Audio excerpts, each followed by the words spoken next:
टीव्हीची story किंवा picture वगैरे तर पाहिलाच असेल. म्हणजे सर कोचेगिरी पौर्णिमा असते. सर एक माता सर या रायगड किल्ल्यावरती सर दूध घेऊन येते.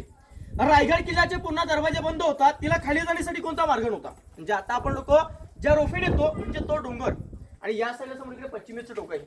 पश्चिमेचं टोक जर आता आपल्या लोकांना प्रत्यक्षात जाऊन पाहायचं म्हणलं तर एक तासभर त्या टोकावरती जाण्यासाठी लागतो. त्या टोकावरून ती माता आपल्या बाळासाठी खाली उतरून जाते. म्हणून त्या टोकाला छत्रपती शिवाजी महाराजांनी सर हिरकणी बुरुज असं नाव देण्यात आलं.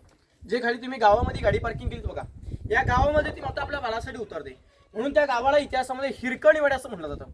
पायथ्यापासून किल्ल्याचं क्षेत्रफळ 1200 एकर, वरचं क्षेत्रफळ 100 एकरचा परिसर आहे. गडावरती एकूण 11 तलाव आहेत, 84 पाणी टाकेत आणि 350 इमारती. जर पायथ्यापासून महाटापर्यंत रायगड किल्ला आपल्या लोकांना पूर्णपणे प्रत्यक्षात पाहायचं म्हणला तर 2 ते 3 दिवस देखील पुरत नाहीत. पण आता आपण सर्व लोक मेन सर 18 पॉईंट पाहणार, 22 पॉईंटची माहिती घेणार. म्हणजे सर याला असं इतिहासामध्ये बाळले किल्ला असं म्हटलं जातं. मग बाळले किल्ला म्हणजे काय? तसं जे किल्ल्यातले सर्वात अति महत्वाचे भाग असतात यांना बाळले किल्ला असं म्हटलं जातं. तुम्ही लोक सर जे आता रोफेनेलात याचा जो पाठीमागचा पूर्ण परिसर आहे, या परिसराला इतिहासामध्ये जावळीचं खोरं असं म्हटलं जातं. जावळीचं खोरं म्हणजे सर हे जावळीच्या चंद्रावरच्या ताब्यामध्ये होतं. सर एक आदिलशहाचे सरदार होते.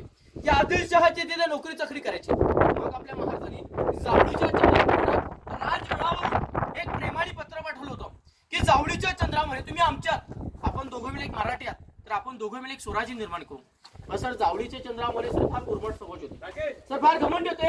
यांनी आपल्या महाराजांना उलट उत्तर केलं की तुम्ही कसले राजे, या जावळी प्रांताचा राजा तर आम्हीच आहोत. म्हणजे या जावळीचा जाणगवडी तुम्हाला उद्याचा असेल तर आजच्या तुमच्यासाठी दारू तोडा किंवा तोप कला सजेट होण्यात आलेली आहे. सर जावळीच्या चंद्रामध्ये सर आपल्या महाराजांचं युद्धाचं चॅलेंज केलं. मग सर आपल्या महाराजांनी 145 सरदार हे जावळी खोऱ्यामध्ये सोडले. जावळीच्या चंद्रावरचा भाऊ चुलतराव मोरे हनुमंतराव मोरे याचा वध केला. जावळीचे चंद्रामुळे घाबरले गेले. त्यांना असं वाटलं आपलंही वध होऊ शकतो. पण ते आपल्या महाराजांना 15 मे 1656 मध्ये शरण आले. मग महाराजांनी 15 मे 1656 मध्ये जावळीच्या चंद्रावर कडून हा जावळीचा डोंगर हा जिंकून घेतला. महाराजांनी हा डोंगर जिंकून घेतल्यानंतर सर याच रायगड किल्ल्याचे एक आर्किटेक्ट होते. यांचं नाव होतं बघा हिरोजी इंदुलकर. सर त्या हिरोजी इंदुलकरांना हा रायगड किल्ला सर बांधण्यासाठी दिला होता. त्याने 14 वर्ष पूर्ण करून या रायगड किल्ल्याचं बांधकाम केलं. तर महाराज कसं बोलतात की वाय हिरोजी इंदुलकर, तुम्ही 14 वर्ष पूर्ण करून तर या रायगड किल्ल्याचं बांधकाम केलं. तर मग आमच्याकडे तुम्हाला बक्षीस काय पाहिजे? सोनं चांदी हिरं नाणे का पाहिजे रे बघा.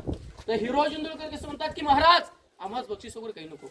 वरती लास्ट पहिले जगदीश्वराचं मंदिर आहे. ज्यावेळी तुम्ही जगदीश्वराच्या दर्शनाला जासाल त्यावेळी तिथे पहिल्या पारीवरती फक्त एक नावाची पाठी द्या.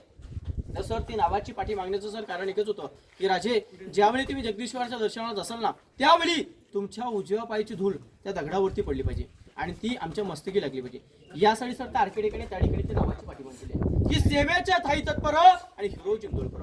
मग सर हिरोजी इंदुलकरांनी या रायगड किल्ल्यावरती 14 वर्षामध्ये काय बनलं तर 11 तलाव, 84 पाणी टाके आणि 350 इमारती बांधण्यात आल्या होत्या.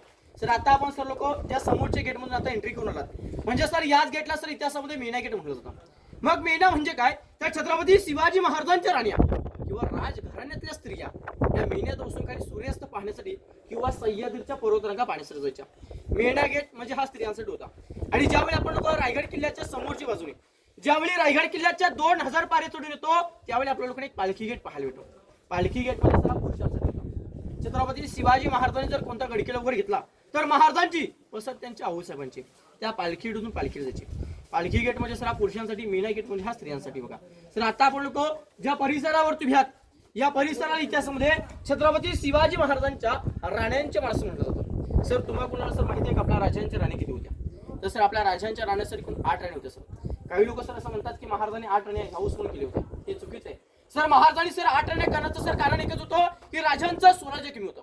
राजांचं स्वराज्य वाढावं आणि स्वराज्य निर्माण व्हावं यासाठी सर आपल्या महाराजांनी नाम म्हणता घरातल्या मुलींशी लग्न केलं. त्याच ठिकाणचा सोयरी संबंध वाढवू लागला. राजांचा स्वराज्य वाढवू लागलं. परंतु सर या रायगड किल्ल्यावरती सर पण आपल्या सर्व लोकांना फक्त 6 राणीचे माल पाहायला भेटतात. मग प्रश्न पडतो की महाराजांच्या उरलेल्या 2 राणी ह्या कुठे राहिल्या जायच्या? तर सर सहीबाई ही राजगडावरती राहिली जायची. कारण की सर संभाजी महाराज हे फक्त 2 वर्षाचे असताना सहीबाईंचा राजगडावरती निधन झालं. महाराजांची पट राणी म्हणजे सहीबाई होती. महाराजांची पहिली राजधानी म्हणजे सर राजगड होती. पुणे जिल्ह्यामध्ये वेल्हा तालुका ही महाराजांची पहिली राजधानी. आज दुसरी राजधानी म्हणून रायगड किल्ला ही निवड केली. सर महाराजांची सर 3 नंबरची राणी म्हणजे सर पुतलावे खाली पाचडगावी राहिली जायची. तुम्ही लोक जे आता रोफेने ना तिथून 2 किलोमीटर सर जिजामाता समाधी आहे. आज देखील पाचडगावी राजमाता जिजाऊंचा पण त्या ठिकाणी 9 एकरचा वाडा आहे. कारण की सर जिजामातांना उतरता वयात या रायगड किल्ल्याचं वातावरण म्हणजे हे क्लायमेट सण नव्हते. म्हणून सर त्यांच्या सेवेकरता पुतला राणी खाली पाचडगावी राहिले जायच्या आणि सहिव्या राजगड राज्य आणि उरलेल्या 6 राणी सर या रायगड किल्ल्यावरती राहिले जायच्या. सर आपल्या महाराजांना सर फक्त 2 मुलं होती, संभाजी महाराज आणि राजाराम महाराज. मग राजाने एकूण 8 राणी होत्या. मग त्या 8 राण्यांची नावं काय होती तर सहीबाई, सोराबाई, सगुणाबाई, पुतलाबाई, गुणवत्ताबाई, लक्ष्मीबाई, काश्मीरी, सगोरबाई अशा आपल्या राजांचे पण हे 8 राणींची नाव होती. तर हा एका राणीचा माळ सर असं एकाले कनेक्ट लागून सलग 6 राणींचे 6 माळे. सर्व राण्यांची माळची रचना सर पूर्ण एकसारखी करण्यात आली. तुम्ही लोक 1 पहा किंवा 6 पहा, हे सर्व सेम मानण्यात आलेले आहेत. समोरचा चौथरा पाहता बघा, हे राण्यांचं हॉल आहे, पलीकडे बेडरूम आहे, कोपऱ्यामध्ये आज देखील आपल्या लोकांना त्या ठिकाणी त्या कालचं राण्यांचं 450 वर्षापूर्वीचं टॉयलेट बाथरूम पाहायला भेटतं. आपण सर्व लोक काय बोलतो की आपल्याला इंग्रजांनी किंवा ब्रिटिश लोकांनी टॉयलेटच्या भांड्याच्या आकाराची कृती दिली, चुकीचं आहे. जर आपल्या लोकांकडे जर 450 वर्षापूर्वीचं टॉयलेट बाथरूम वगैरे होते मग त्या लोकांनी काही देण्याचा प्रश्नच नाही. कोपऱ्यामध्ये खिडकी पाहता राण्यांची हवा करण्याची खिडकी बघा. जेवढा आपल्या लोकांना या रायगड किल्ल्यावरती जे दगडी बांधकाम पाहायला भेटतं, दगडी बांधकाम म्हणजे शिवकालामध्ये म्हणजे शिवाजी महाराजांच्या कालामध्ये हे दगडाचं बांधकाम आहे. आणि जेवढं आपल्या लोकांना या रायगड किल्ल्यावरती दुसरं विटाचं बांधकाम पाहायला भेटतो का, हे विटाचं बांधकाम म्हणजे सर पेशवे कालामध्ये करण्यात आलेलं आहे. तर आपल्या लोकांना एक मोठा प्रश्न पडला असेल की पूर्वी याच्यावरती काय होतं की नव्हतं. याच्यावरती पूर्ण सागवडी लाकडं आणि कुंभारनळीची कौल होती. कुंभारनळीची कौल तुम्हाला लोकांना माहिती असेल, आताची कौल प्लेन असतात, कुंभारनळीची कौल ही गोल असतात. तुम्ही लोक जे आता रोफिले आहेत ना त्याच्या कोपऱ्यामध्ये डाव्यासला एक डोंगर आहे. आता धुकं असल्यामुळे आजूबाजूचा परिसर आपल्याला दाखवता येत नाही. त्या डोंगराला इतिहासामध्ये पोटल्याचं डोंगर म्हटलं जातं. पोटल्याच्या डोंगरावरून सर इंग्रजांनी रायगड किल्ल्यावरती 10 मे 1818 मध्ये तुफेचा मारा करण्यात आला. तर त्या 2 ब्रिटिश लोकांची नाव होती, कर्नल पथर आणि मेजर हॉल. या 2 ब्रिटिश लोकांनी रायगड किल्ल्यावरती आक्रमण केलं. तर इतिहासाच्या नोंदीप्रमाणे रायगड किल्ला हा पूर्ण 11 ते 12 दिवस चालू होता. तर या रायगड किल्ल्याला सर पूर्ण सह्याद्रीच्या सर पर्वतरांगेने घेरलेलं असतं.